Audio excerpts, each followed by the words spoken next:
Alrighty, how's it going everyone? Texas Man here, back with another video. Hope you're having a wonderful day. If you guys would, of course, please give this video a thumbs up if you guys do enjoy it. Subscribe, of course, if you guys have not already. Also, do me the biggest favor of all, make sure you guys hit that bell notification button. Select all for all notifications so you guys don't miss out on future content.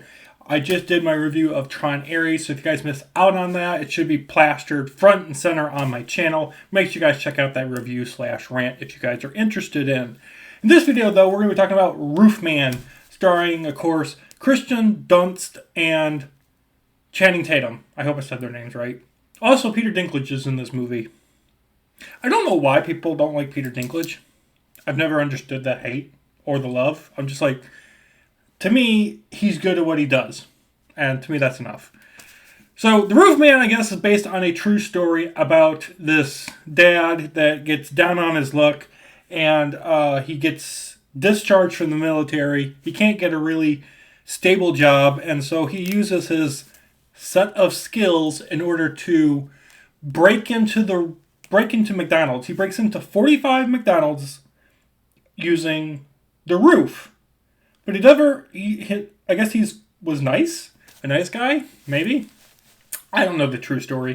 It takes place in the early 2000s when I was like, 6, 7, and I really don't remember much from that time in my life except for 9/11. So, whatever. So I guess this guy, he broke into 45 McDonald's, stole a bunch of money, was able to buy fancy things for his family. He gets caught, he escapes from prison, and to try to hide from the police and wait for the heat to die down, he lives inside of Toys R Us. You guys remember Toys R Us? If you guys remember what Toys R Us is, put that in the comment section. Type Toys R Us. Just to show how old you guys are. Like me. Remember Blockbuster? You guys remember that? Type in Blockbuster in the comment section if you guys remember Blockbuster. So, if you're of my age and you grew up in the 90s and the early 2000s, you're going to have some fun nostalgia moments in this film. And what's weird is, he's trying to lay low inside of this Toys R Us. There's a possible love interest that he has, or Channing Tatum's character does. And eventually at the end of the movie, he does end up getting caught, put back into prison, and he won't be able to get parole until 2036. So, by the time he actually is released, he's going to be a very old man. So the film kind of ends on a bittersweet note on that note. And what's weird about this movie is I didn't know much about it. Just based on the trailers, it's Channing Tatum. He's a comedian. He's a decent enough actor. And I kind of just stayed away from... I saw the trailer once and I was like, oh, that looks interesting. Maybe I'll watch it eventually one day. I just had some spare time recently to go and watch it in the theaters for a matinee. And it was good. I was surprised, though, because if my memory serves me right, the trailer makes it look like a comedy. It's supposed to be a comedy about a guy hanging out and living inside of a Toys R Us while nobody knows about it. The trailer doesn't do the movie any justice. This movie has comedy-like bits in it. Some of them are good. Others are kind of crass, in my opinion. And some are kind of flat. This is more of a character, drama, romance, character depth film. It's character focused with emotion and love, family, heartbreak, trust problems, and then comedy's secondary. So if you're going into this movie expecting a comedy movie, you're going to be disappointed.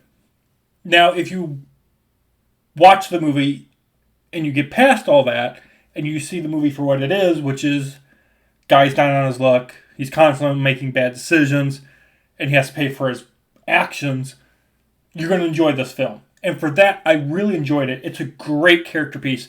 The acting is great. There's no big, surprises. It's very, very human.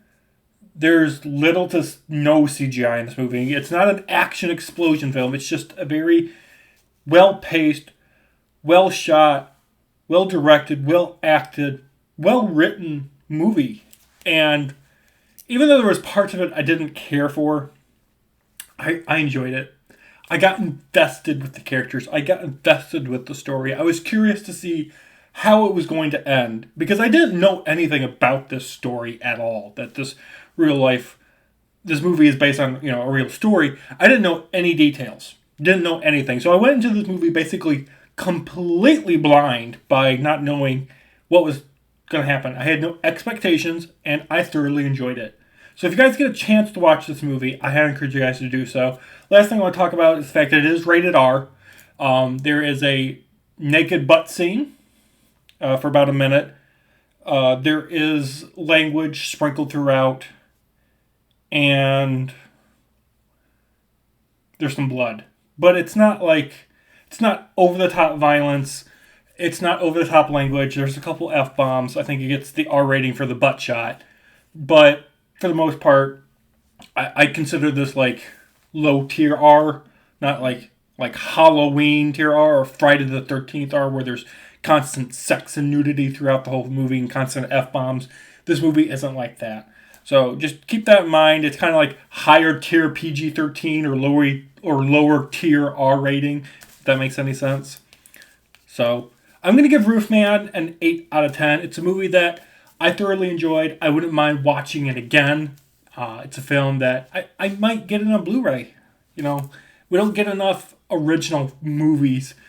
And compared to Tron Ares, this was a breath of fresh air.